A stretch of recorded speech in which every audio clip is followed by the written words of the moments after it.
अस्सलाम वालेकुम जी, डॉक्टर बाबा। वालेकुम अस्सलाम वरहमतुल्लाहि वबरकातुहू। मेरा नाम वाजिद अली है और वाजिद अली। जी। जी, मेरा नाम वाजिद अली है और मेरा ताल्लुक़ कोहाट से है। जी। और मैं रहता मेलबर्न ऑस्ट्रेलिया में हूँ। हम्म। पेशे से इलेक्ट्रिकल इंजीनियर हूँ। हम्म। और मुझे ऑस्ट्रेलिया में रहते हुए 4 साल हो गए हैं। फैमिली के साथ रहता हूँ वहाँ पे। ऊंचा बोलिएगा। 4 साल पहले जब मैं ऑस्ट्रेलिया गया तो मुझे शदीद एंजाइटी, डिप्रेशन और पैनिक अटैक स्टार्ट हो गए। और मैं चक्कर काटता रहा डॉक्टरों के पास शुरू में। तो डॉक्टरों ने यही कहा कि आपको तो कुछ भी मसला नहीं है, सारे टेस्ट सही हैं। मैं बज़िद था कि नहीं ईसीजी करवाएं, हम्म। क्योंकि दिल की धड़कन बड़ी तेज़ थी, हम्म। नींद नहीं आ रही थी, घबराहट थी, हम्म। बेचैनी सी थी और लोनलीनेस सी फील कर रहा था मैं। काकी जी, तूने अच्छी चादरों से आगाज किया, चादर चादर हो गई।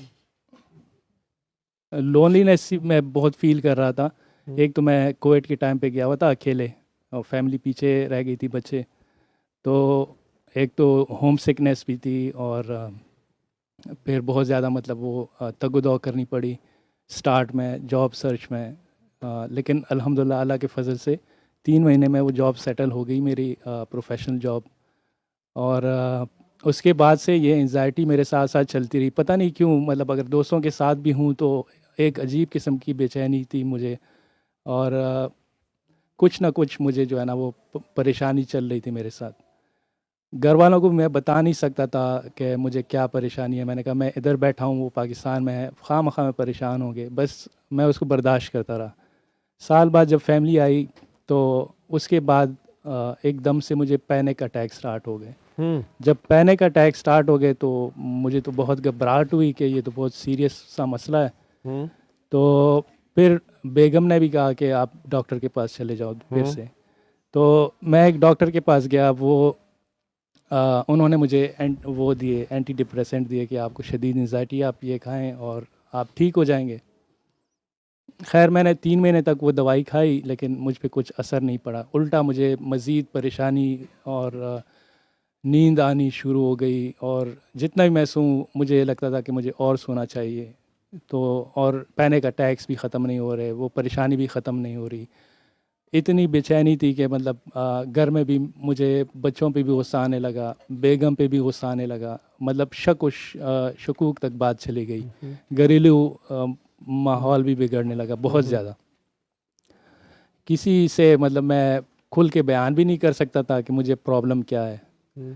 खैर जब ये अटैक ज़्यादा हुए तो मैं एक दूसरे एक लेबनीज़ डॉक्टर थे, उनके पास गया। उन्होंने मुझे मतलब सिर्फ दवाई चेंज करके दी और थोड़ी सी हाई डोज वाली दवाई दी, एंटी डिप्रेसेंट।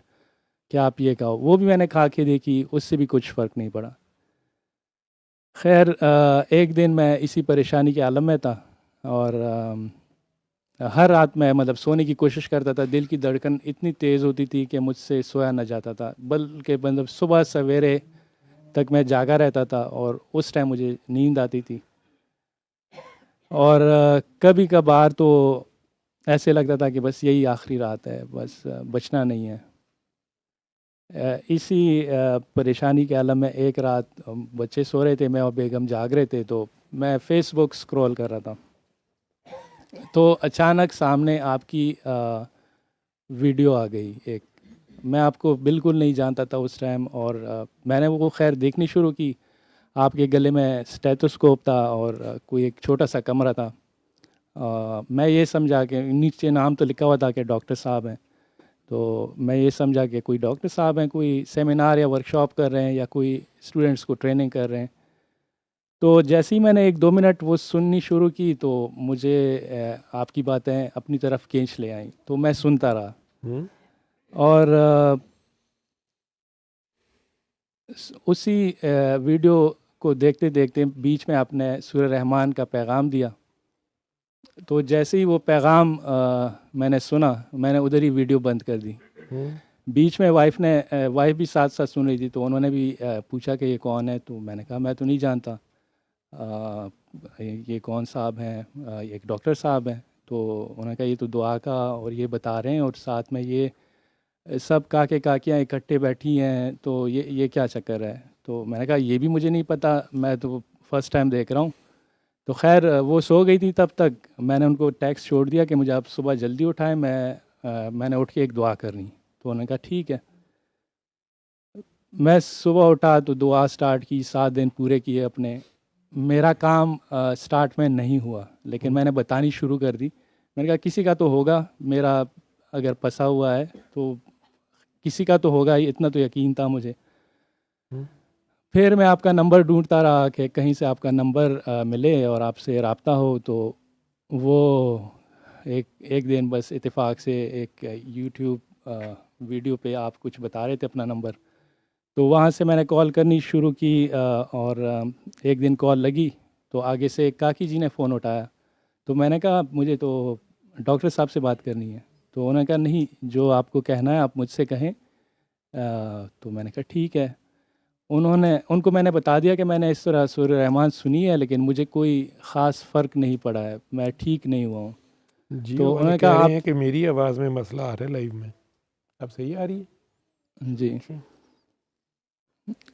उन्होंने कहा कि आप ऐसा करें ना कि दोबारा सूर रहमान सुने। नहीं, और आधा घंटा पहले किया। और आप एक गलती कर रहे हैं असल में। आ, आप अपनी तस्बीहात, वज़ाइफ और ये सारी चीज़ें छोड़ दें और इस सूरह रहमान दोबारा सुनें। और एक और बात कही कि जहाँ पे आपको बोलना चाहिए वहाँ बोलते नहीं।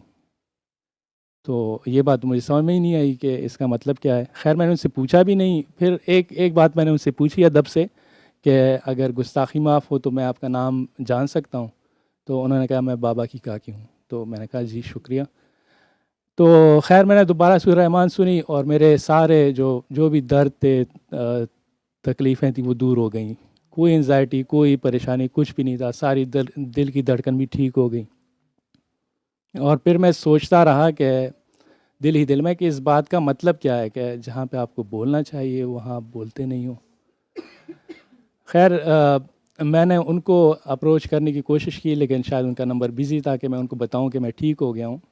वो नहीं हो पाया। फिर कुछ महीने बाद आपकी वीडियोस मैं रेगुलर सुनता रहा।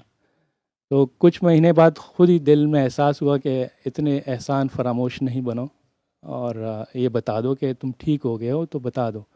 मुझ में असल में एक थोड़ी सी, आपको लग भी रहा होगा, मतलब बोलने से मुझे मौत पड़ती है। और वो भी मैंने शाहजी को भी ये बताया था कि मैं उधर जा तो रहा हूँ लेकिन मैं शायद बेहोश हो जाऊँगा उधर ना।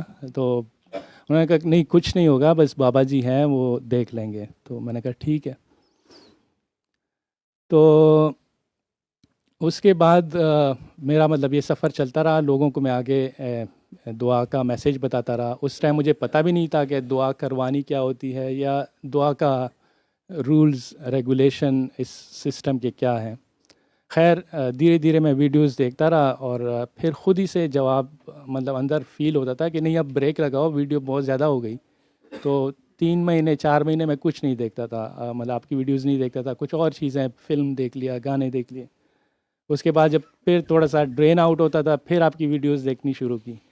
खैर वो जब एहसान फरामोशी का ख़्याल आया तो मैंने आपको फ़ोन करने की कोशिश की और वो इत्तेफाक से एक दिन कॉल लग गई और 3-4 मिनट आपसे मेरी बात हुई और आपको मैंने अपना थोड़ा सा एक्सपीरियंस बता दिया कि इस तरह मैं ठीक हुआ हूँ। खैर ये सफ़र चलता रहा, लेकिन वो जो सवाल था वो दिल ही दिल में खटक रहा था। मुझे गुस्सा भी आ रहा था और मेरे अंदर जो एक बुराई थी आ, जो किसी भी चीज़ से नहीं जा रही थी। हालांकि मैं मतलब नमाज़ें भी पढ़ता था, सारी चीज़ें करता था, इबादतें, तस्बीहात। 14-15 साल से मुझे लेफ़्ट साइड पे पेन थी मुकम्मल, बाजू, शोल्डर। तो वो जब से मैंने वो तस्बीहात ख़त्म की वो भी सारी चीज़ें ख़त्म हो गई, दूर हो गई। तो उस सवाल ने, जो जो काकी जी ने मुझे बताया कि जहाँ आपको बोलना चाहिए वहाँ आप बोलते नहीं हो, उसको मैं ढूंढता रहा कि इसका मतलब क्या है। मे बी कि शायद इसका मतलब हो दुनियावी एतबार से कि मैं कोई ठीक फ़ैसला नहीं कर पाता दो बंदों के दरमियान, दोनों की साइड शायद लेता हूँ या दोनों को बोलता हूँ तुम दोनों ठीक हो। तो शायद इसका ये मतलब हो। वो सवाल जहन में था। और दूसरी जो मैं बात कर रहा था कि एक इन इबादत के बावजूद मुझ में एक खामी थी, वो खामी थी कि हया, आंखों की हया नहीं थी। आंखों की जो हया होती है, एक एक काकी को देख के। वालेकुम सलाम, अभी पहुंची हो?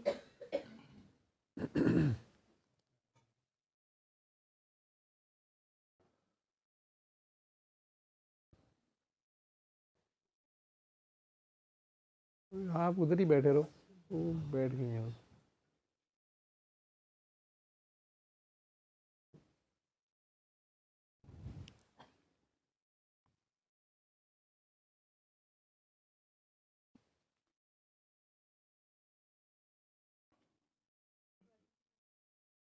ये नीचे बाजी को देने हैं। अमार किधर है? नीचे ही है। किसी को दे दें, अमार नीचे ले जाए, या आप ही दे। बाजी कहते हैं ना, फैसलाबाद वाली आयशा और नुसरत, नुसरत बाजी लाएंगे, मुझे पता है नुसरत।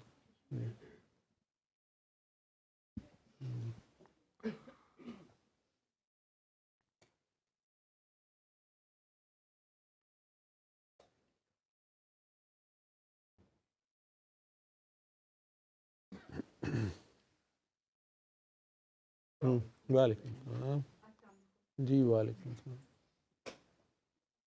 जी, वालेकुम सलाम।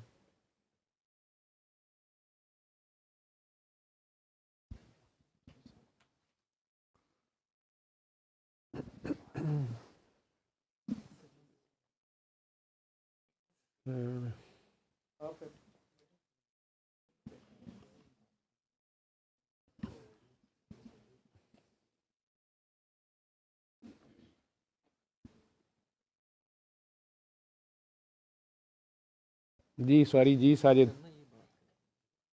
साजिद आगे हो जाएं तो इन्हें पीछे बिठा दें, जो आपके अभी आए हैं वो आपके पास उस जगह पे बैठ जाएंगे, फिर जस्ट आप आगे आ जाए ज़रा। जी जी, मैं वो बात कर रहा था कि आंखों की जो हया होती है ना, वो नहीं थी। चाहे जितनी भी इबादत कर लूँ, एक काकी को देख के या उसका हाथ देख के पूरा नक्शा बनाना जहन ही जहन में। शादी हालांकि देखी हुई, शादी हुई थी? जी, शादी हुई थी, मेरे 4 बच्चे हैं और अच्छा, माशाल्लाह माशाल्लाह। से। जी, लेकिन तो हुस्न परस्ती थी। वो जो चीज़ थी वो जा नहीं रही थी। हालांकि मैं इतना परेशान था, खुद भी चाहता था कि ये आदत मुझसे दूर हो जाए, बहुत कोशिश करता था, पैर होती थी, बहुत कोशिश करता था, वो नहीं आ रही थी। तो उस सवाल ने और इस चीज़ ने बहुत परेशान किया हुआ था कि मतलब मैं ये क्या कर रहा हूँ। ठीक है, बच्चों वाला वो और इतनी मतलब प्यारी बेगम है मेरी, और इतनी वो माशाल्लाह से शरीयत की पाबंद है कि उन्होंने मतलब कभी भी बग़ैर वज़ू के बच्चों को दूध नहीं पिलाया, बग़ैर पाकीज़गी के कभी भी दूध नहीं पिलाया। तो मुझे ये चीज़ें बड़ी परेशान कर रही थी। एक दिन वो ये काका अहमद जो हैं, इनका मैं सेशन देख रहा था, तो उसमें शाहजी का ज़िक्र हुआ, तो वो एकदम से फेसबुक पे नज़र आए, तो फ्रेंड रिक्वेस्ट भेजी, तो उन्होंने एक्सेप्ट कर दी। फिर हमारी कोई बात नहीं हुई। शादी उधर उन शाहजी असफर। असफर असफर जी। तो उन्होंने जो है ना वो एक्सेप्ट कर दी, और फिर हमारी ऐसी कोई बात नहीं हुई। और उनका एक लिंक था, तो वो मैंने किया, व्हाट्सएप लिंक था। इस वजह से नहीं कि मैंने उधर जाना है या उनसे कोई दुआ करवानी है, क्योंकि वो तो मैसेज मैं जान चुका था कि एक ही के पीछे चलना है। वो तो काकी जी ने जब बताया था, मैं कहीं भी नहीं गया इधर उधर ना। तो मुझे ये था कि ये कोई गाइडेंस ग्रुप है जिससे मुझे पता चलेगा, कोई अपडेट्स मिलेंगी कि दुआ सिस्टम के हवाले से। तो जैसे ही वो आया तो ऑटो मैसेज आया कि आप अपना तारुफ़ दें, कौन है, क्या है। तो मैंने पूरी डिटेल बताई उनको मैसेज में कि मैंने सूरह रहमान भी सुनी है, ये और ये मसले हैं, मेरी डायरेक्शन ठीक नहीं है। तो उन्होंने कोई मतलब आगे से जवाब नहीं दिया, मैंने भी छोड़ दिया। अगले दिन उनका मैसेज आया कि आपको क्या मसला है, आप बताइए। तो मैंने कहा मैं मैसेज पे तो नहीं बता सकता, अगर मैं कॉल कर लूँ आपको। तो उन्होंने कहा ठीक है, कर लें कॉल। मैं उस टाइम फील्ड में था, मतलब फैमिली से भी दूर था, मेलबर्न सिटी से बाहर था। तो उनसे मेरी मतलब जब कॉल पे बात हुई ना, जिस दिन मेरी दुआ हो रही थी, तो उस दिन मैं जब फील्ड से वापस आया और अपने मोटेल रूम में गया, तो जैसे ही दरवाज़ा खोला मुझे एकदम से मतली और उल्टी आने लगी। मैं फ़ौरन भागा, लैपटॉप फेंका मैंने, पता नहीं सिंक की तरफ भागा, और जो भी कैश है करनी थी वो की, और मुंह साफ़ करके नहा धो के समझ में नहीं आया कि ये एकदम से उल्टी मुझे क्यों आई। खैर वाइफ से बात की, वाइफ को भी ये फ़ोन पे बताया कि मुझे एकदम से उल्टी आई, तो उन्होंने कहा कि ठीक है शायद तुमने कुछ गलत खाया हो। मैंने कहा नॉर्मली जो जिस तरह डेली हम खाते हैं वही वही था, लेकिन ये कुछ अजीब सा था। खैर मैं खाना खा के, क्योंकि वहाँ हम जल्दी खाना खाते हैं, 6 बजे मैंने डिनर करके मैं वापस आ गया, रूम में ही था। तो शाहजी का जब मैसेज आया तो कॉल हुई, हमारी कॉल पे बात हुई, थोड़ा इंट्रोडक्शन हुआ। फिर उन्होंने कहा आपको मसला क्या है, तो उन्होंने जो जैसे ही मुझसे बातें शुरू की दुआ के हवाले से, तो मुझे उनमें और आपकी बातों में कोई ज़रा बराबर भी डिफरेंस ना लगा, कि मुझे ऐसे लगा कि आप मुझसे बात कर रहे हैं, हालांकि उनके साथ मेरी फ़र्स्ट टाइम बात हो रही थी। तो उन्होंने मुझे बोला कि मैं डॉक्टर हूँ, आप मुझसे खुल के बोलें क्या मसला है। तो उनको मैंने अपनी परेशानी बताई कि असल में ये बात है, और मेरी डायरेक्शन दो कश्तियों का सवार हो चुका हूँ। तो उन्होंने वो काकी जी की बात का मतलब खोल दिया मुझ पे कि इसका मतलब ये है, और उन्होंने फिर मुझे दुआ करवाई और अपना नाम 5 बार पढ़ने को कहा, और फिर आंखें बंद करके एक गाना सुनवाया, दिल चाहते हो कि जान चाहते हो, ये तो बताओ कि क्या चाहते हो। तो वो गाना मैंने सुना, और उसके बाद मंजर ही चेंज हो गया। जब मैं नेक्स्ट टाइम गया और घर छुट्टी पे ना, तो दिल में पहली ख्याल ये आया कि मैं किसी को घर में बताऊंगा नहीं कि मेरी दुआ हो गई है या मैं चेंज हो गया हूँ। मैंने कहा अगर ये खुद सबूत दें, खुद ही बताएं कि मैं चेंज हो गया हूँ, तो ये मेरी कामयाबी होगी और ये इसी दुआ का फैज़ होगा। तो खैर मैं घर जैसे ही गया तो कुछ उनको नहीं बताया, और मेरे रवैये में ख़ुद ही बखुद जो है ना एक तब्दीली से आ गई, और बच्चों से प्यार, बेगम से लाड प्यार। तो उन्होंने ख़ुद ही 7वें दिन एतराफ़ कर लिया कि आप बड़े प्यारे हो गए हो, ये हुआ क्या है, ये बाबा जी ने कुछ किया हुआ है। हालांकि उनको बाबा जी का कुछ नहीं पता था, उनके मुंह से ऐसे ही निकल गया कि ये बाबा जी ने कुछ किया हुआ है। मैंने कहा नहीं, बस आप ऐसे ही समझें, बस आप मेरे लिए दुआ करें कि मैं इस पर कायम रहूं। तो अगली सुबह मतलब जब दुआ मेरी हुई, जब मैं घर गया तो सुबह ही सुबह मैं उठा, और मुझे जो है वो एक एहसास आया कि जाके सुबह उठ के काकी को नाश्ता कराओ। मैं उठा और बेगम सो रही थी, जनवरी का महीना था, गर्मी के दिन थे ऑस्ट्रेलिया में, तो उन्होंने चादर ओढ़ी हुई थी। और मैं खैर मुँह हाथ धो के जब आया, तो जिस तरह बाबा जी कहते हैं कभी काकी ताड़ी है, तो वो काकी मैंने ताड़ ली, और उनके पैर मुझे नज़र आ गए। बस फिर उनके पैरों पे मैंने पारी की, वो हड़बड़ा के उठ गई ना कि किधर जा रहे हो, क्या हुआ है। तो मैंने कहा नहीं मैं आप घबरा नहीं, नाश्ता लेने जा रहा हूँ, बट नाश्ता लेने जा रहा हूँ। तो उन्होंने ज़िद की कि नहीं मैं ख़ुद जाके बनाती हूँ। तो मैंने कहा नहीं नहीं, आप अगर इतनी ज़िद करती हैं, चाहे आप बनाएं, तो नाश्ता जो है ना मैं ले आता हूँ। तो असल में जो है ना जब ये 7 दिन मेरे घर में गुज़रे, तो जिस तरह आप कहते हैं कि सारे सवालों के जवाब आपको ख़ुद ही मिल जाते हैं, तो मुझे उन ही 7 दिनों में सारे अपने जितने भी सवालात थे, वो सवालात जो मैं भूल चुका था वो भी याद दिलाए गए और उनके जवाबात दिए गए मुझे। तो 2020 में मैं जब कोविड में मैं पाकिस्तान में था 1 साल, बॉर्डर्स बंद थे, तो मैं पाकिस्तान में ही था बग़ैर कोई किसी जॉब के। मैंने गांव में ही मतलब वो वक्त गुजारा, फैमिली रियूनियन हो गया, दोस्तों के साथ एक अच्छा वक्त गुजरा, बचपन की यादें ताज़ा हो गई। गांव कहाँ पे था? गांव कोहाट में। अच्छा, कोहाट जी। तो उधर हमारे यहाँ जो है ना वो पीरी मुरीदी का बहुत ज़्यादा रुझान है और सादात का बड़ा एहतराम होता है। तो हमारे गांव के अपने सादात हैं, तो उस इलाके में बाबा जी नहीं कहते, बाजी कहते हैं, बाजी, जी है ना? वहाँ पे उससे परे हरीपुर, मानसहरा, सारे इस जी इलाके में जी बाजी। बाजी भी कहते हैं, बाबा जी भी कहते हैं। अच्छा, बाबा जी जी भी कहते हैं, बाजी तो काफ़ी मिले उधर मुझे। तो मैं भी क्योंकि छुट्टी से आया था, तो मैंने कहा सैयद की एहतराम है, मुझे जाना चाहिए, तो मैं गया। हालांकि मैं कोई मतलब उनसे लेने देने के चक्कर में नहीं गया था, और शुरू से बचपन से ही जो है ना, मुझे कवालियाँ, सूफ़ी म्यूज़िक बचपन से ही पसंद है।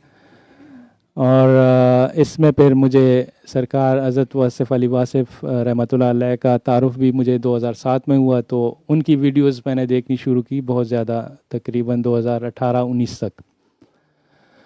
तो जब मैं उनके पास गया तो मुरीदैन भी उनके बैठे हुए थे, कुछ और लोग भी थे। तो थोड़ी देर बाद ज़ियाफ़त के बाद, लंगर खिलाने के बाद, एकदम मेरी तरफ से पलटे और उन्होंने कहा कि आपको मैं एक किस्सा सुनाता हूँ कि एक शख्स था, वो पीर की तलाश में था। वो उसने पूरी ज़िंदगी तगो-दो की, उसको कोई पीर नहीं मिल रहा था कि जिसके आगे वो घुटने टेक दे। तो एक दिन उसने जो है ना, वो तंग हो गया इस तलाश से, और उसने कहा, फाइनल एक फ़ैसला किया कि कल मैं सुबह उठूँगा, गली में जो भी पहला शख्स आएगा, चाहे वो चोर है, कोई भी है, वो मेरा पीर है, मैं उसके आगे जो है ना, वो सजदा रेज़ हो जाऊँगा। कल सुबह जब उठा वो, तो एक गली में शख्स आ रहे थे, वो साहब झुक गए उसके सामने ना, और उन्होंने कहा, पीर साहब, पीर साहब, पीर साहब। नीचे जो है ना, वो झुके हुए। इतने में उनके असली पीर आ गए, और उन्होंने वो राह चलते शख्स को हटा दिया कि आप जाओ, इनका काम हो गया। तो जब उस शख्स ने आंखें खोली, तो अपने मुर्शिद के सामने था वो। तो मुझे तो हैरत हुई, चौंक गया कि इनको कैसे पता कि मुझे किसी की तलाश है, इनको कैसे पता। अकल थी, किताबें पढ़ी हुई थी बहुत ज़्यादा, और बात जहन में आ नहीं रही थी। और फिर एकदम से बोले मुझे कि ज़रूरी नहीं है कि सैयद हो। जब ये फ़िक्र उन्होंने बोला ना, तो उनका एहतराम और बढ़ गया, क्योंकि ये भी देखने में हमारे आया है कि कुछ सादात फिर तकब्बुर में चले जाते हैं, और फिर वो जैसा होता है ना, ब्लडी सिविलियन वाला जो उसूल है, वो भी देखा है। तो मेरा तो मतलब, जब उन्होंने ये कहा ना कि ज़रूरी नहीं है कि सैयद हो, तुम भी इसी तरह के कमरे में, वो एक कमरा था, वो जो लकड़ी की छत थी उसकी, बैठे होगे और एक बर्ग गिर जाएगी, उसको पुकार रहे होगे। तो जब मेरे सवालात के जवाब, ये 2020 की बात है, और मेरी दुआ हुई है 2025 में। तो जब मुझे जवाबात दिए जा रहे थे, तो वो कमरा याद दिलाया गया जब मैं ऑस्ट्रेलिया में था, उस कमरे में। और उस कमरे को अगर मैं तलाश करूं 100 साल में भी वो कमरा मैं तलाश ना कर पाऊं। वो वही कमरा था जो निशानदेही की गई थी जब मेरी दुआ हो रही थी।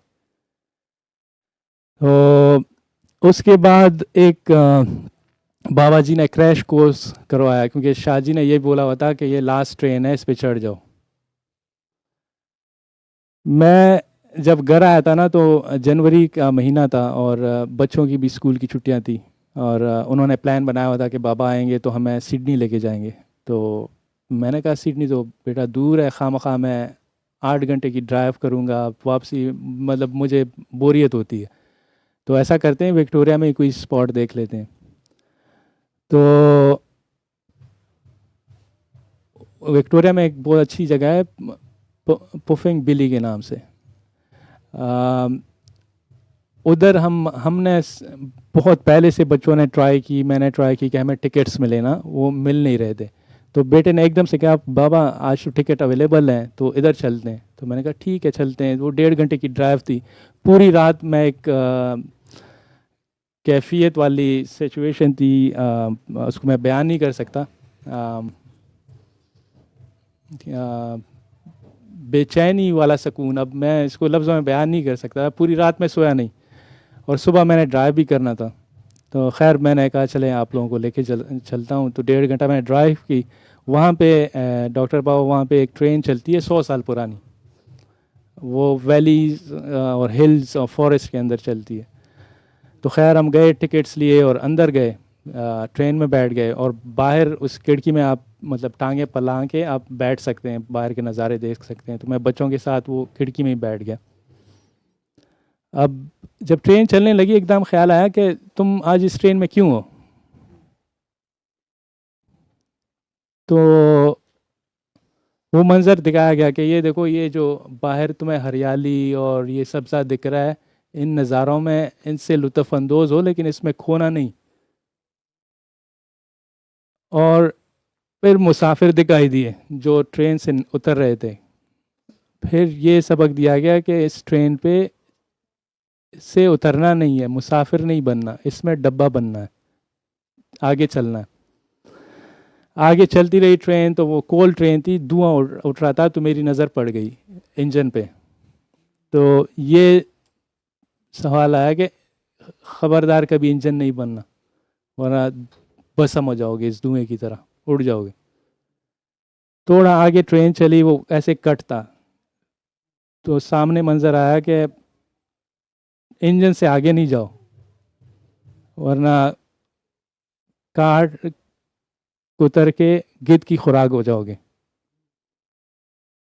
खैर ट्रेन एक स्टेशन पे रुकी 1-1.5 घंटे के बाद, और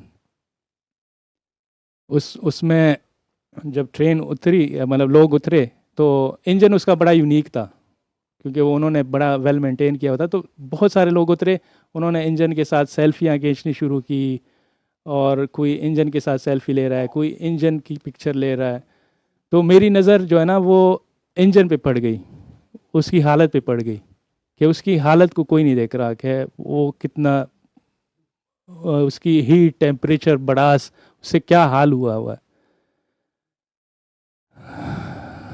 जो पूरे मतलब जो लोड उठा के जा रहा है, उसकी कैफियत या उसकी कंडीशन का वो कोई एहसास नहीं हो रहा, बस लोग सेल्फियाँ लेके निकल रहे हैं। खैर आगे जाके 2 स्पॉट थे विजिटिंग प्लेस, एक लेक था और एक म्यूज़ियम था। तो बच्चों ने और यही ज़िद की कि हम लेक जाते हैं। तो हम लेक की तरफ गए। लेक की तरफ जैसे ही मैंने बच्चों की तस्वीरें खींचनी शुरू की, तो एक बतख, डक दिखी मुझे, जो अपने परों से जो है ना वो तैर भी रही थी, और परों से पानी भी जो है ना वो हटा रही थी। तो ये सबक मिला कि इस दुनिया में रहना है, इस दुनिया के गंद में रहना है, ऐसे ही रहो, जितना इस्तेमाल करना है, जितने फ़ायदे में है उतने ही इस्तेमाल करो और निकल रहो, अपने जो है ना फर खुश्क रखा करो। उस लेक का पानी ग्रेश था, गदला सा था। फिर मैंने एक ख़ास किस्म के परिंदे देखे उसमें, काले परिंदे थे, वो डीप डाइव मारते थे, और चोंच में वो घास मुंह में मतलब वो निकालते थे नीचे तय से। तो फिर मुझे याद दिलाया गया कि ये दुआ सेशन के बगले हैं, जो इस दुनिया के जो ये गंदगी है इसमें घुस रहे हैं, और ये गंद को साफ कर रहे हैं। फिर इसमें मैंने ये भी देखा कि 2 बगले आपस में एक दूसरे से वो गंद छीनना चाह रहे हैं। तो ये भी सबक मिला कि इसमें कोई मुकाबलाबाजी नहीं है, और ये जो है ना ये सिर्फ एहसास का सफ़र है, और ये खालिस मतलब अल्लाह के लिए होता है, दिखावे के लिए नहीं होता। खैर आगे फिर वो हमें पैडल बोट पे जाना पड़ा बच्चों के साथ, और उसमें मेरी बेटी ने कहा कि बाबा रेस लगाते हैं साथ वाली उसके साथ, पैडल बोट्स के साथ। जब मैं जैसे ही वो तेज़ की, तो फिर ये सबक मिला कि रेस इसमें रेस कभी नहीं लगानी, रेस में नहीं पड़ना। और भी बहुत सारे मतलब वो पूरा दिन मेरी इन कैफियत ख़ुद से ही जो है ना वो इशारे मिलते रहे, और मुझे तो कोई मतलब ऐसे कुछ था नहीं, जो भी था वो एहसास से आ रहा था। खैर वापसी का टाइम आया, और ट्रेन में मतलब वापस जाने में थोड़ा सा टाइम रह गया था, तो बच्चे वॉशरूम चले गए। अब ये टाइम लगा रहे हैं, आ ही नहीं रहे, और इतने में ट्रेन की अनाउंसमेंट हो गई कि अब ट्रेन जाने वाली है। अब मैं इनके पीछे गया, हालांकि मुझे भी वॉशरूम जाना था, लेकिन मैं नहीं जा पाया क्योंकि मैं बाहर वेट कर रहा था सामान वगैरह का। तो इन लोगों को मैंने निकाला, तो ट्रेन जो है ना वो लास्ट अनाउंसमेंट की उसने कि हम जाने वाले हैं बस। तो मैं फ़ौरन भागा हूँ। जैसे ही हम ट्रेन के अंदर इंटर हुए तो वो ट्रेन चल पड़ी। ये नीचे वाला है? फारिग हो गया नीचे वाला? अच्छा, स्पीकर नहीं अभी पे है? अच्छा ठीक। इस कनेक्टर चाहिए ना, इसके बगैर नहीं, कनेक्टर लगे तो फिर है। नहीं नहीं, वो स्पीकर जो है ना, असल में उस स्पीकर के अंदर पिन लगती है जो इसमें नहीं लगती। ये स्पीकर नहीं चल रहा। नहीं, हमारे काम का नहीं है, उनसे पूछो अगर उन्हें स्पीकर ये काम दे देता है तो ये ले लें और हमें वो दे दें। अच्छा जी जी जी, तो जैसे ही हम ट्रेन के अंदर पहुँचे, बस जस्ट स्टेप इन किया तो वो ट्रेन चल पड़ी, और मैंने मतलब वॉशरूम भी अटेंड नहीं किया। तो ये सबक मिला कि ये आखिरी ट्रेन थी जिस पे तुम चढ़ गए हो, और उसने तुम्हें तुम्हारे तमाम गन मन समेत जो है ना वो लोड कर दिया है। अब इसको जाने मत देना। तो ये मतलब एक खूबसूरत एहसास मुझे मिला उस दुआ के बाद। और फिर मैं प्रॉपर शाहजी के साथ और आपा के साथ मतलब कनेक्टेड हम हैं, और हमारा अपना एक दुआ कॉल सेंटर है जो शाहजी के गाइडेंस में चलता है, और लोगों को दुआएं करवा रहे हैं। बाबा जी का पैगाम है, तो वो पहुंचा रहे हैं लोगों को। ज़बरदस्त जी और ट्रेनिंग भी खुद ब खुद हो ही जा रही है। जी जी। तो वो शाहजी ने यही कहा है कि listen to your first call of heart, वो कभी भी गलत नहीं होती। तो हालांकि मैंने उनको यही कहा कि मैं तो मतलब मुझे बोलने का बड़ा प्रॉब्लम रहा है। तो मैं कैसे किसी को दुआ करवाऊंगा। किसी ताकतवर बंदे को साथ ले लेना था।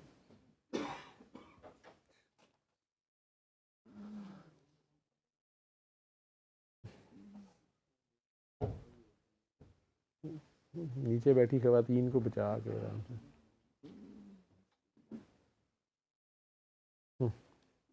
शायद जी, तो मैंने उनको यही कहा कि मैं कैसे किसी को मतलब दुआ करवाऊंगा ना, क्योंकि मुझे बोलने, लेकिन वो उन्होंने गाइड किया। उन्होंने कहा कि बाबा जी का काम है, वो देख लेंगे, उसकी टेंशन मत लो। बस तुमने खुलूस और नियत खुलूस के साथ जो है ना ये काम करना है, और इस दुखी इंसानियत की जितनी खिदमत करनी है, जितना पेन कम करना है, वो हमारा काम है। बाकी काम अल्लाह का है, वो उसका हो जाए काम तो अल्लाह की मर्ज़ी, ना हो तो भी अल्लाह की मर्ज़ी। बस हमने अपना पैगाम पहुंचाना है, हमारा काम है आगे चिट्ठी पहुंचाना। आगे बंदे के नसीब में है कि वो लेता है पैगाम, नहीं लेता। तो उन्होंने फिर मुझे यही कहा कि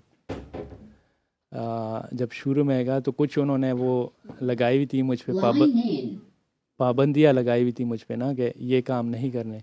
तो अभी बस जब मदीना मुनव्वरा में हम मिले तो फाइनली उन्होंने यही कहा कि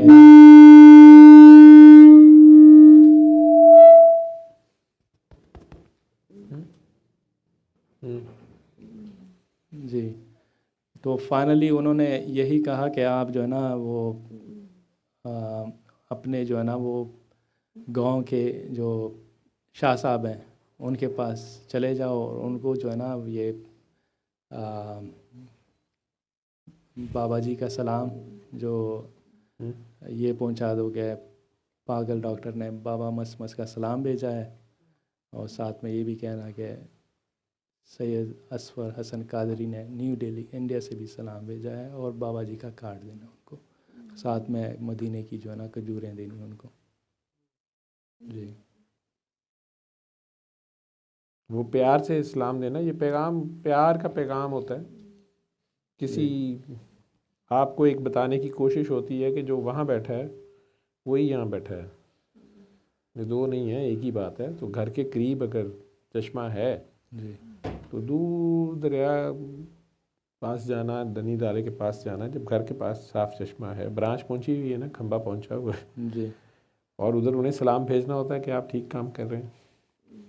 हम तो खुद आजिज़ हैं, यही कर रहे हैं जो आप कर रहे हैं। जी समझ रहे हैं? जी मुझे किसी ने आज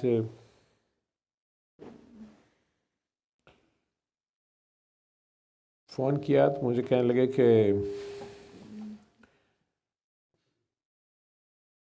आप वासिफ़ अली वासिफ़ साहब को पढ़ते हैं। मैंने कहा मैं पढ़ता नहीं हूँ, पढ़ा नहीं कभी मैंने। कभी एक बार कोट्स देखी हैं उन्हें, उनकी बड़ी खूबसूरत, लेकिन वो सुजल फ़कीर हैं अपने दौर के। तो आप क्या कहना चाह रहे हैं? मैंने कहा शायद वो मुझे कहने लगे हैं कि मैं आपको किताब भेज रहा हूँ, या फ़लाँ किताब है वो पढ़ें या उनकी करें, या आप यहाँ से गलत कर रहे हैं। तो मुझे कहने लगे कि डॉक्टर साहब, आप कहते होते हैं कि एक वक्त में एक खस्म होता है, मुर्शद भी एक होता है, लेकिन साथ ही आप कई बार लोगों को वापस भी भेजते हैं, कई बातें करते हैं। मेरी आपसे 1.5 साल पहले बात हुई थी कि मेरे मुर्शद पर्दा फरमा गए हैं, फौत हो गए हैं, तो मैं आपकी बैत करना चाहता हूँ। तो आपने कहा था कि हम ना बैत लेते हैं ना देते हैं, और मुर्शद आपके वही रहेंगे। तो मैंने आपसे 2-3 बार इंसिस्ट किया कि मेरे मुर्शद तो फौत हो गए हैं। तो आपने कहा कि अल्लाह के बंदे, मुर्शद नहीं फौत होता। ठीक है, तो आपने जितनी बात मेरे से की थी वो मेरे अंदर तो उतर गई, लेकिन मुझे यूं लगा कि शायद आप अपनी जान छुड़ा रहे हैं। मेरा दिल आपकी तरफ माइल होता था। तो मैं आपके प्रोग्राम सुनता देखता रहा और खामोशी से ये पैगाम आगे देता रहा। न्यूजीलैंड में है वो। तो आज वासिफ साहब की कोई कोट मेरी नज़र से गुजरी है, किसी ने यही सवाल उनसे किया हुआ है किसी बुक में। तो डॉक्टर साहब, मैं हैरान हो गया। तो मैंने कहा कि या तो डॉक्टर साहब ने यहाँ से पढ़ा हुआ है, ये कैसे हो सकता है? तो मैंने इसलिए आपसे शुरू में पूछा है। तो मैंने कहा भाई, मेरा खुदा गवाह है, ये नहीं कहते। आपने मुझे 2-3 पॉइंट क्लियर किए थे, मैं ही फंस रहा था, आपकी बात पकड़ रहा था कि देखें, मुझे ज़ाहिरियत में एक बंदा चाहिए सारा। तो आप बार बार कही जा रहे थे कि यार मैं हाजिर हूँ, तुम ये दुआ कराया करो आगे। तो मुझे बहुत आपने सताया तड़पाया था, लेकिन एक तो मुझे रिव्यू हो गया, दूसरा मैंने कहा कि मैं एक बार पूछ लूँ, क्योंकि हम जब फेसबुक थे, मैं फेसबुक के ऊपर कभी आपके पिक्चर में टैग करूं, आपकी पिक्चर को टैग करूं, तो वासिफ साहब की पिक्चर आ जाती है। मैंने कहा यार, ये किसी अल्लाह के बंदे ने पहली बार कहीं टैग की होगी, तो वो बेचारे वासिफ साहब की इतनी पिक्चर्स हैं। तो कहीं मेरे साथ कहते नहीं डॉक्टर साहब, कोई मसला है। तो ये मुझे नहीं पता कि वासिफ साहब के किस किताब से इक़्तिबास है, उन्होंने मुझे भेजा और मुझे याद कराते रहे कि आपने ये मुझे कहा था। आपकी तरह जिस तरह आप पॉइंट बाय पॉइंट कह रहे हैं ना, कि आपने वो ट्रेन में ये सबक सीखा, ये सबक सीखा, ये सबक सीखा। मैं तो फ़ोन पे उनको जो भी बात समझा रहा था, उन्होंने पूरे पॉइंट इकट्ठे कर दिए। लेकिन ये तो वासिफ साहब के इक़्तिबार से जो उन्होंने कॉल की, उनका किताब में से कोट किया है।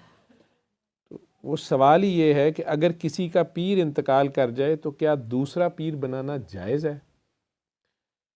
उन्होंने जवाब दिया हुआ है जिससे मैं 100% एग्री करता हूँ। ठीक है, असल में ना ये वासिफ साहब की बात है, ना ये मेरी बात है। ठीक है, ये उन्हीं की बात है जिनकी बात है, और किसी की कोई बात नहीं है, किसी के बाद कोई बात नहीं है। उनका जवाब है, जो इंतकाल कर गया वो इंतकाल नहीं कर गया, बल्कि तुम्हारे अंदर पीर जो है इंतकाल नहीं करता।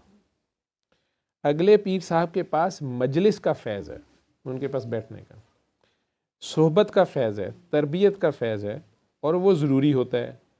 ये वाक़या यूँ होता है कि इंसान चलता तो खुदा की मर्ज़ी के लिए है और एक पीर के हवाले से चलता है।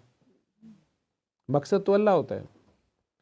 रास्ते में अगर पीर साहब रुखसत हो गए, मगर आपके अंदर वो मीटर लगा गए हैं, अब इस मीटर की तकमील जो है, उसके अंदर वजाहतें जो हैं या किसी और जगह से होती रहेंगी, और ये ज़रूरी है। इसमें यह नहीं होता कि आपके पीर की तौहीन हो गई है। मैं किसी और पीर का एक कायल था और अब मुझे किसी और जगह जाना पड़ेगा, तो ऐसी बात नहीं है। मुद्दा ये है कि ये ज़रूरी है, बल्कि ये कहते हैं कि आपको अगर कहीं से फैज़ मिले तो दरअसल फैज़ अपने पीर से ही मिलता है, वो होता आपके पीर ही का फैज़ है, ठीक है। वो अब पर्दे में होता है, लेकिन जो असल है, जिसके लिए मौत नहीं है, असल मुर्शद अल्लाह है। वो आपको मुख्तलिफ सामने, चूँकि खुद तो नीचे आता नहीं इस तरह, तो किसी ना किसी शक्ल में कोई बंदा ही बैठा होता है, उस बंदे का पुत्र ही बनना पड़ता है, ठीक है। अब वो मुकाम बंदगी कोई तो होगा जो इकबाल कह रहा है कि सब कुछ दे के भी ये नहीं दूंगा।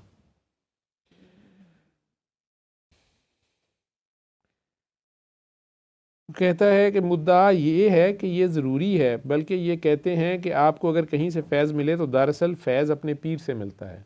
आपको अपने पीर ने क्या सिखाया? अदब सिखाया। ये असल चीज़ अदब है।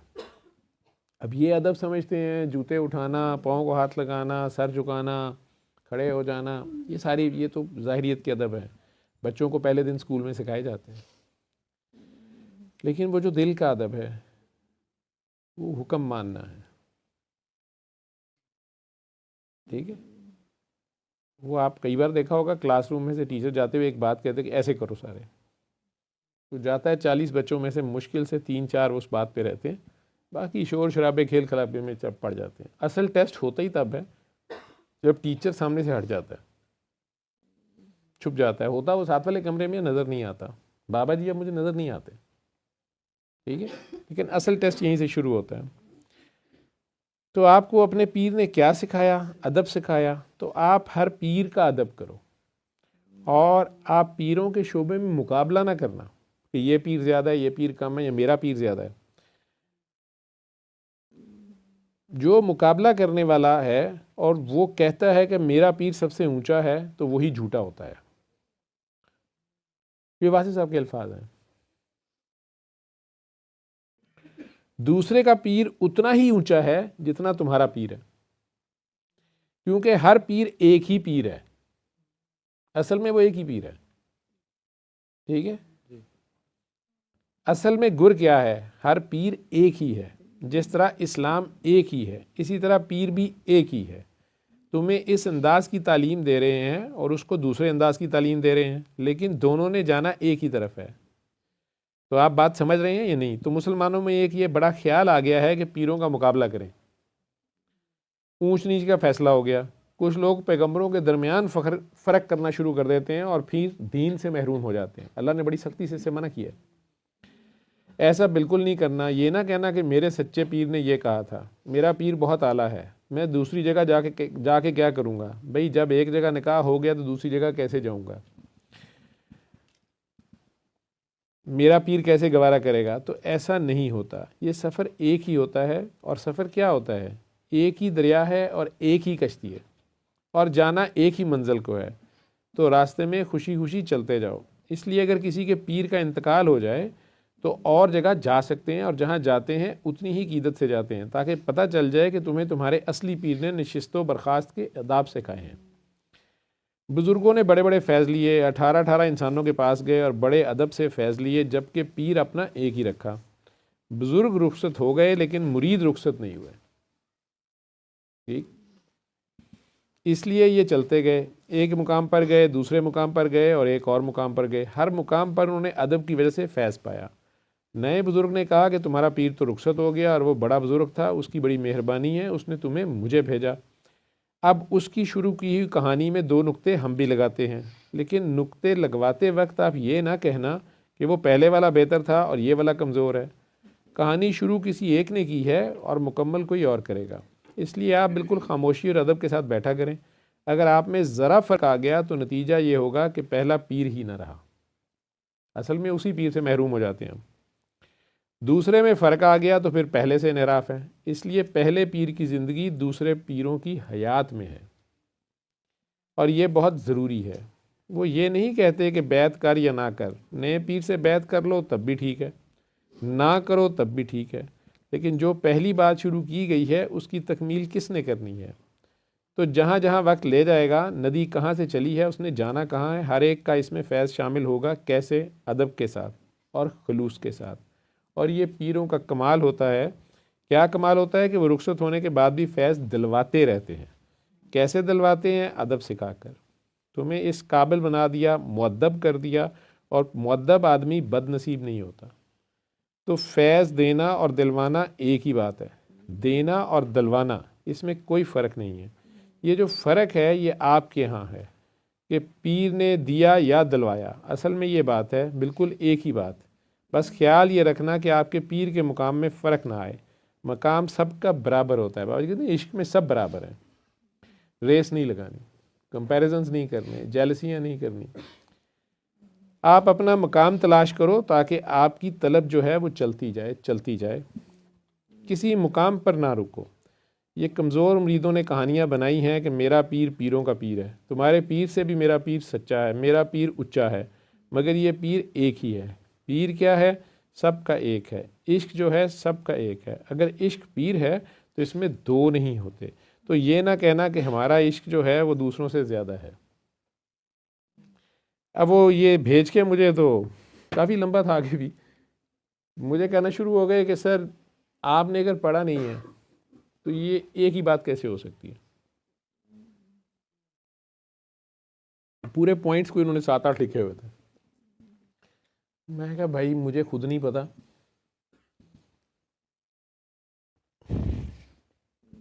मैंने बाबा जी से जो सुना तुम्हें बता दिया।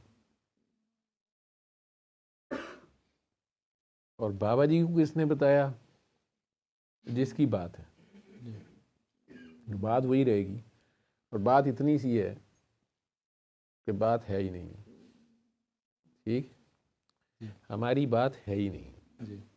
ठीक, आजिज़ी जो है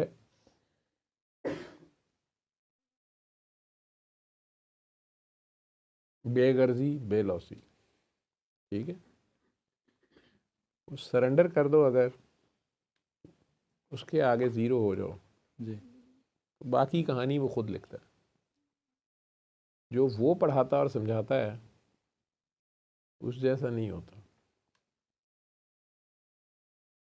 और जब ये सारे चाहे आपस में 100-100 साल का फ़र्क है तो इनकी बात एक होती है, क्योंकि पीछे से नशरियात स्टेशन एक है जी।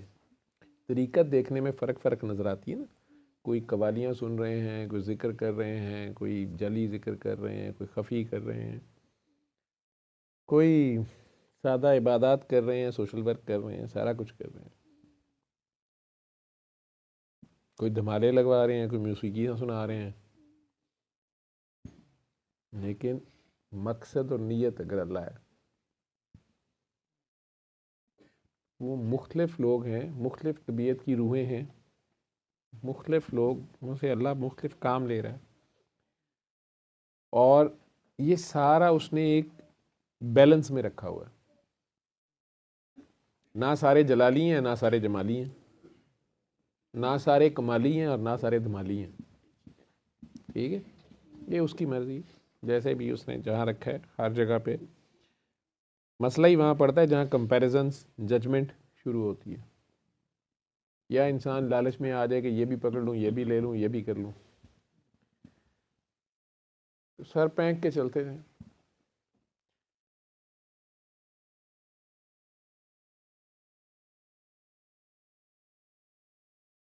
नेकों का या कह लें अच्छे लोगों का मसला ये हो गया, बदमाश बदमाश तो फट आपस में इकट्ठे हो जाते हैं। ठीक है, ये जो नेक लोग हैं ना, ये आपस में इनका फैसला ही नहीं होता कि ज़्यादा नेक कौन है। इनका ये फड्डा पड़ जाता है।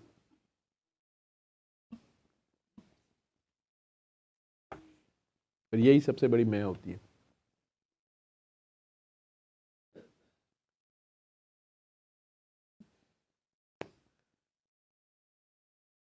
नेकी और पारसाई का बुत जो है, अभी किसी ने मुझे भेजा हुआ था कि सर इस की तशरीह कर दें, तो मैंने वो टॉपिक ही रख दिया था। चिट्टी चादर ला सुट कुड़िए, पैन फकीर पा फकीरा या पैन फकीरा लोई।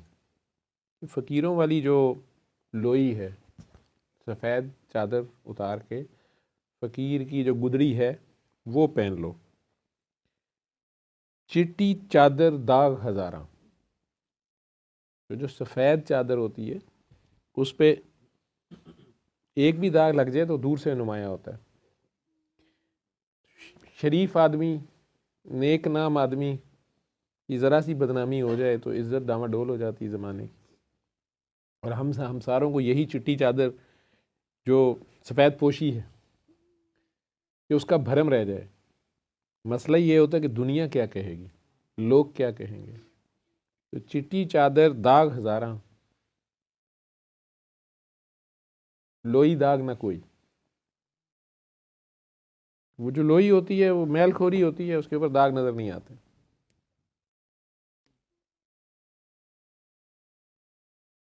इसी तरह ये ज़िंदगी, मुझे तो चक्की के दो पार्ट लगे हैं। पुराने ज़माने में हाथ की चक्की होती थी, उसमें ऊपर सुराख होता था, दरमियान में एक धुरा या किल्ली होती थी। उस किल्ली के ऊपर वो पत्थर की दो सिलें, ऊपर वाली सिल को घुमाया जाता था और किल्ली के इर्द गिर्द जो खाली जगह होती थी, एक हाथ से मुट्ठी से औरतें या जो बंदा भी चक्की पीसता था। जेलों में चक्की पीसना सज़ा भी है, मुश्किल काम। लेकिन पुराने ज़माने में ख़वातीन चक्की भी पीसती थी। सुबह सुबह दूध बुलोती थी, रात को दही जमाया होता था, सुबह उसकी लस्सी बनाई जाती थी, मक्खन बनाया जाता था। दूध बुलो के सुबह सुबह ख़वातीन उठ जाती थी, फजर से भी ज़रा पहले। और अगर घर में आटा कम हो गया तो हाथ की चक्की भी रखी होती थी। बहुत मुश्किल काम है। बीबी पाक फातिमा जो हैं उनके हाथों पे चिड़ियाँ पड़ गई। ये जो 33 बार सुबहानल्लाह अल्हम्दुलिल्लाह अल्लाहु अकबर की तस्बीह है, ये उनके इन्हीं हाथों पे वो जो चिड़ियाँ पड़ी थी उसी से उसका ताल्लुक़ है। ये अता की थी सरकार ने उन्हें, इसीलिए इसको तस्बीह फातिमा भी कहते हैं। वो चक्की पीसती थी और इतना हैवी होता है इंजन जो होता है, उसका ज़ोर लगता है। उस्ताद जो होता है उसके पास शागिर्द तो सारे आते हैं, वो तालीम तो सारों को प्यार की देता है, अदब वाले बात ले जाते हैं। आपने जहाँ तक भी तालीम हासिल की है देखा होगा कि जिस स्कूल या क्लास या टीचर के बारे में पहले से आप के दिल में बदगुमानी आ गई है, ठट्ठा उड़ा दिया, मजाक उड़ा दिया, किसी ने कह दिया वो तो ऐसे ही है, पूरा साल भी वो पढ़ाता रहा, आप उससे बात सीख नहीं सके। अगर आपने उसका अदब ही नहीं किया, उसको सुना ही नहीं, उसको इम्पोर्टेंस नहीं दी, उसके सामने सर तस्लीम खम नहीं किया। चक्की का चक्कर ये होता है कि नीचे वाली सिल जो है वो तो फिक्स्ड होती है, ऊपर वाली घुमानी होती है। और जो सुराख है जिसके दरमियान में किल्ली होती है, वहाँ दाने फेंकते हैं। जब दाने फेंकते हैं और चक्की चलाते हैं तो वो दाने नीचे स्लाइड कर जाते हैं दोनों सिलों के दरमियान। और अब जो ऊपर वाली चक्की है वो चलती जाती है और दाने पिसते जाते हैं, बड़ी हैवी सिल होती है और नीचे भी पत्थर फिक्स्ड होता है, तो वो दाने पिस जाते हैं तो आटा बनता है। अब वो तवाफ जो चल रहा होता है चक्की का एंटी क्लॉकवाइज, उसमें से वो आहिस्ता आहिस्ता बाहर को ऊपर से दाने डलते जाते हैं और आटा जो है वो चक्की के दोनों पार्टों में से नीचे गिरता जाता है, इकट्ठा होता जाता है। लेकिन कुछ दाने बड़े सियाने होते हैं, वो किल्ली को जफा मार लेते। किल्ली अलफ की सूरत होती है, बन की सूरत होती है।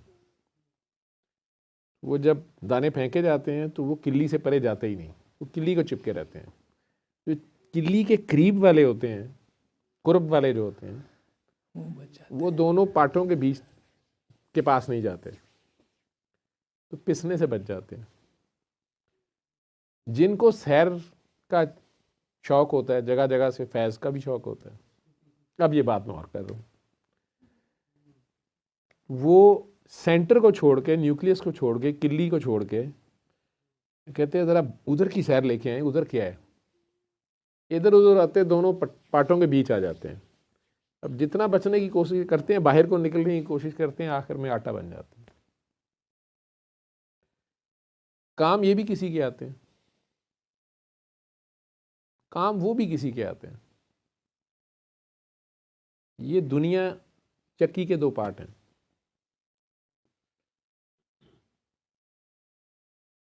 और दरमियान में सेंटर में वो किल्ली है। बहुत थोड़े हैं जो किल्ली के साथ लगे रहते हैं, बाकी सारे जो हैं थोड़ी सी सैर करने, खुली हवा लेने ज़रा और जाते हैं, तो दोनों पार्टों के बीच फंस जाते हैं।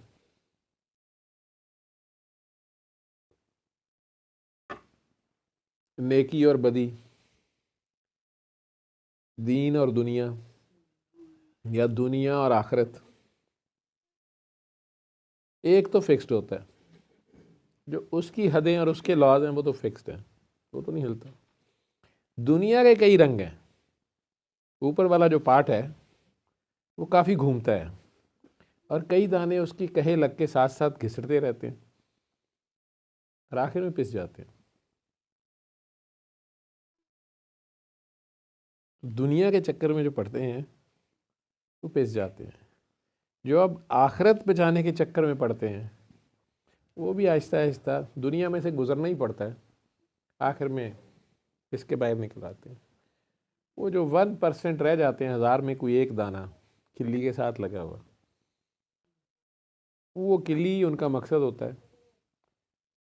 उन्हें ना दीन दुनिया, न सही गलत, ना जन्नत दोज़ख या दुनिया आखिरत, उनका मसला वही होता है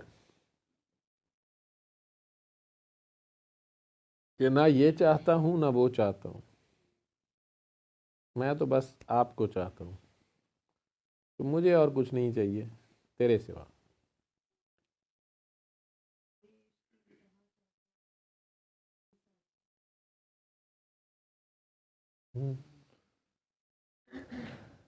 इश्क की इंतहा क्या है?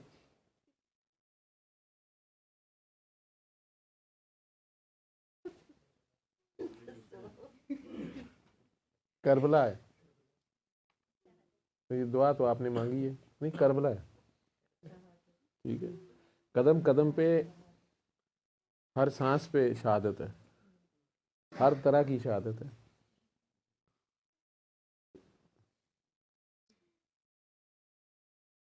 इल्हाम इकबाल से तो किसी ने यही पूछा था ना कि ये आपने क्या लिख दिया है, तेरे इश्क की इंतहा चाहता हूँ, इश्क की तो इंतहा होती ही नहीं।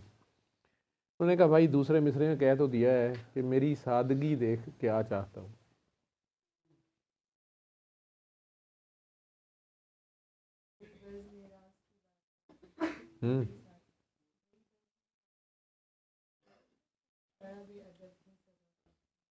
बड़ा बेअदब हूँ सजा चाहता हूँ, भरी बज़्म में राज की बात कह दी, पर्दा उठा दिया। ठीक है, बड़ा बेअदब हूँ सजा चाहता हूँ। चलाक आदमी, चलाकी लगा रहा ना। ठीक, जब हिकमत अता तो वही करता है, तो उसके साथ फिर अटखेलियाँ भी करता है बंदा। इल्हाम इकबाल ने काफ़ी की हैं, शिकवा और जवाब शिकवा दोनों उन्हीं के रंग हैं। उन्हें भी किसी ने कहा था कि इश्क में तो शिकवा हराम है, तो कहते भाई जवाब शिकवा लिखा तो है, पढ़ लो जाके। हलाल भी कर दिए।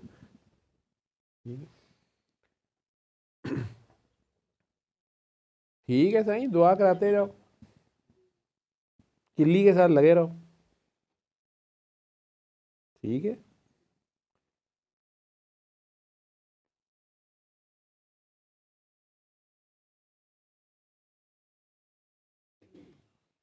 बाकी अगर जन्नत देखने का शौक पड़ जाए या जन्नत का शौक पड़ जाए तो वो नीचे वाली सिल से जुड़ के रहना, उसकी हदें ना तोड़ना।